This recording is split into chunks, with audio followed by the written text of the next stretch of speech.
nice to see all of you here. My name is Miyoki, as I've been introduced. I am also a student here, studying my last year of International Business Administration, hopefully my last year. And I'm actually going to talk about a little bit of, excuse me, a little bit about my secret life, so to speak, which is that I am a singer as well as a full-time student. I am a singer slash songwriter slash vocalist slash part-time unicorn, but yeah, okay, maybe not all of that was entirely accurate, but most of it was. And I'm a little bit nervous, so you'll have to excuse me. But yeah, basically, as you saw me here, I've been doing music for a little while. I don't know when it came into my life. It's always kind of been there. My mom always tells me about the story of when I was 1 year old, like right there. And she took me to a shopping mall, and I started dancing in the middle of the shopping mall in my little nappies and my tutu to one of the songs that was really popular back then in Spain. But obviously, I've changed a little bit since then. And when I started taking things more seriously with my music, I was about 14. I had an interest in Korean pop and Japanese pop, and none of my friends did. So I decided that maybe it was a good idea to turn to the internet. And back then, YouTube had pretty much just started. I think it was back in 2009 or so, about 3 years in, and I started to figure out that there was this huge community out there of people that liked the same music that I did, that would sing in their bedrooms and put the songs together and sing as a group. And that really blew my mind, the fact that people could collaborate like that to such an extent over the internet, never having met each other. And these are some of the people that I worked with, and some of them I'm still really good friends with now. Things have improved a little bit since then. I no longer sing into my webcam microphone. I have my own microphone. This is Reginald III. He is a Rode NT1A, pure breed, great pedigree. And I saved up for him a long time. It was like a birthday and a Christmas and a lot of stuff worth of saving up, but he's still with me. And this is actually my little studio in my room. It's not much, but as you can see, it's in my bedroom. And as a student, you probably know that student rooms are not the most well-furnished. They're quite echoey. There's a lot of reverb because although it's very messy, it's not very full of furniture or anything like that. So this is actually what it looks like when I record. Now the inside it's kind of like this, but the reason why it looks like that is so that it kind of muffles all of that reverb and stuff, so you can really do it by yourself at home and get it sorted out. But I mean, it gets a bit awkward sometimes if you run into a friend afterwards and they're like, "Oh wow, did you just come from the gym?" And you're like, "No, I'm sweating because I've been singing under a blanket in the floor of my room." Little bit strange, always an awkward conversation. But nonetheless, this little setup has actually gotten me on Korean international television, Arirang, also on Japanese international television, NHK, and singing with a Japanese singer called Yoonchi, as well as accumulating over 1 million views on YouTube for all of my songs. All of this from the back of my bedroom, singing under a blanket. I'm as surprised as you are. But like I said, all of this can be done through there. And how I first started was about a year ago, I decided that I wanted to create my own music. That's a bit hard when you don't know how to produce electronic dance music, but I thought, I can sing. Maybe I can find somebody on the interwebs as well, and that is willing to collaborate with me. And that was when I found More Chords. Our first song was called Fragment Eyes, And I was very proud of it because it was the first thing that I had created. So I spammed all of these promotional channels. And I was like, hey, this is my song. Please check it out. I hope you like it. And it was actually picked up by Airwave, which was kind of a big deal for me back then. I was very, very excited. So what happened after this was that people started approaching me instead of me going to them. I no longer needed to look through SoundCloud for producers that I liked. People would send me tracks to sing over, which was very exciting to me. So I gathered up some courage and I contacted this lovely lady right here. Her name is Zoe Moon. She's also a vocalist in the EDM scene, and I was a big fan of her. So I sent her a Facebook message, and I was like, hey, I'm a big fan of yours. I really just want, to say that you're great and that I would love it if you gave me some tips. And we actually became really good friends. In fact, we, kept sharing songs back and forth, and we're still very good friends. And so one of these times that I sent a song to her, it was a vocal edit of a song by Feint. This is him.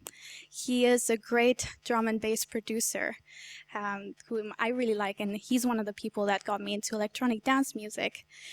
And I sent it over to her, and she was like, I actually know Feint. If you want, I can give you his Facebook, and you can send it over to him. And I was like, yeah, right. But I eventually plucked up the courage to talk to him, and I sent him my little cover vocal edit of his song, and he actually really liked it and wanted to collaborate with me. At that point, I was hopping around the room, jumping around, very excited.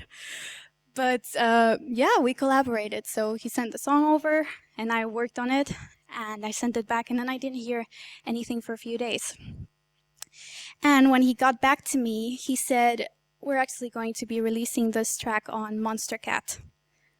Now, Monstercat is an EDM label that is pretty big. It has kickstarted the careers of people like Cruella and the Pegbot Nerds. And I had set it as a goal for myself to maybe in 2 years manage to end up on a Monstercat track, but it actually happened in under half a year. And I'm not gonna lie, when I saw my name up there, I was crying. It was tears everywhere, but I was very excited. It was a dream come true for me. And in fact, that song has now over 500,000 views on YouTube.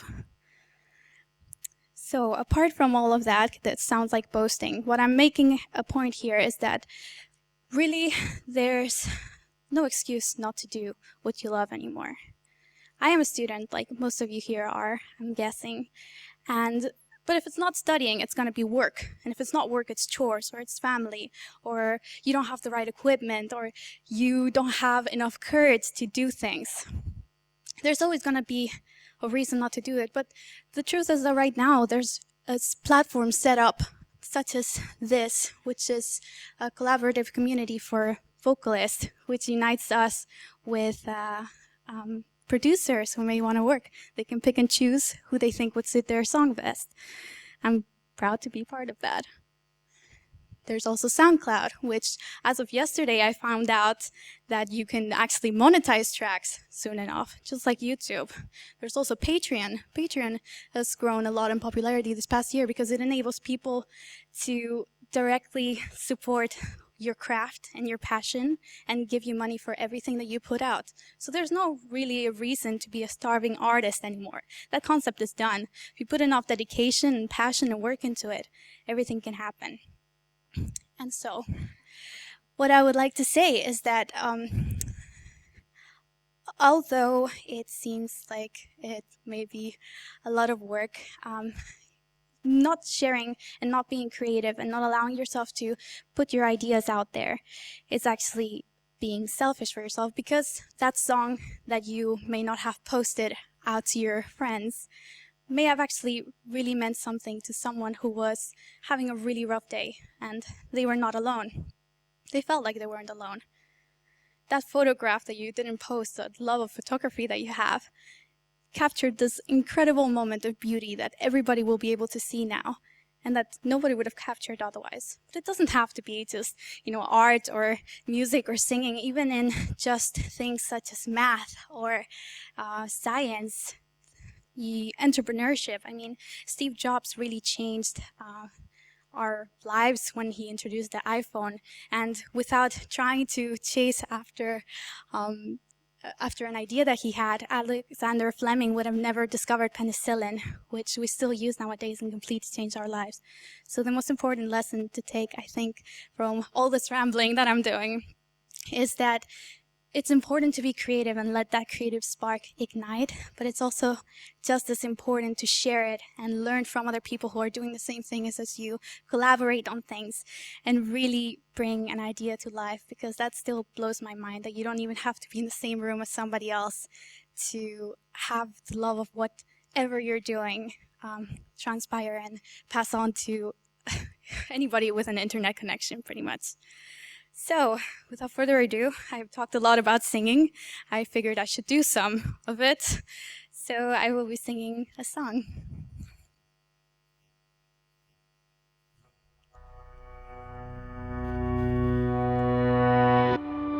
The song is called Calm Before the Storm. It's a song that I did with Driven Retro, and it's also one of the first songs that kind of took off a little bit when I first started singing. So I hope you enjoy it, and it's a good way to move into your lunch break.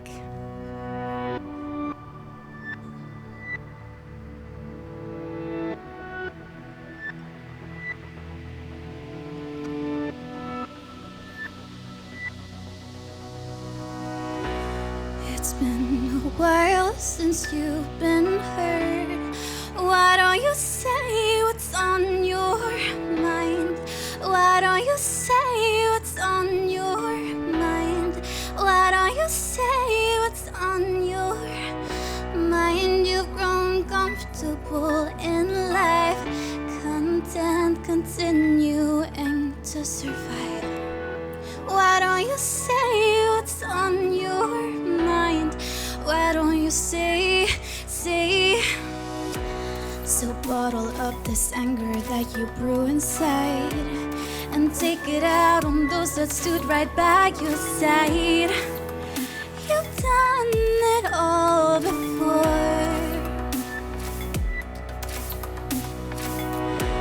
I feel it in the air as your voice loses warmth. You're discontent with your adopting of the norms. Yeah, it's gone now. It's always calm before the storm.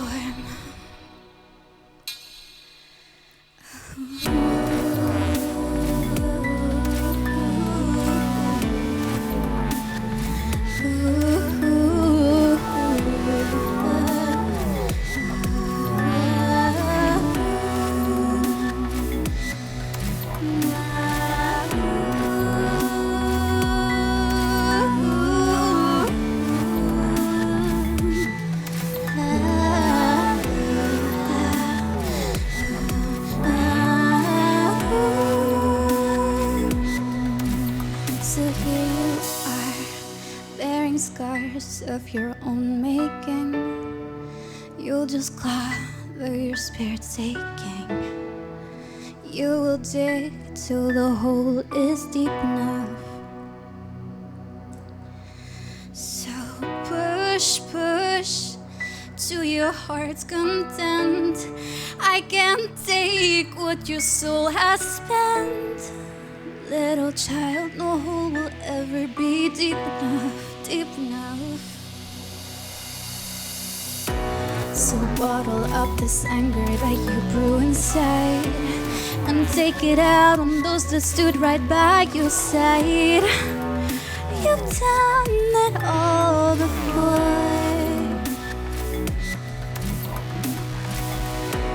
I feel it in the air as your voice loses warmth. You're discontent with your adopting of the norms. Yeah, it's gone now. It's always calm before the storm.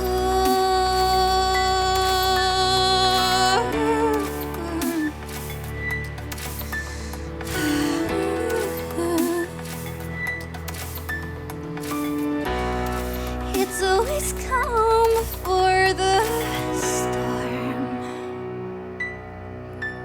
Thank you so much for your attention, and I hope to have inspired you and encouraged you to purchase, to chase after your dreams as well. Thank you so much.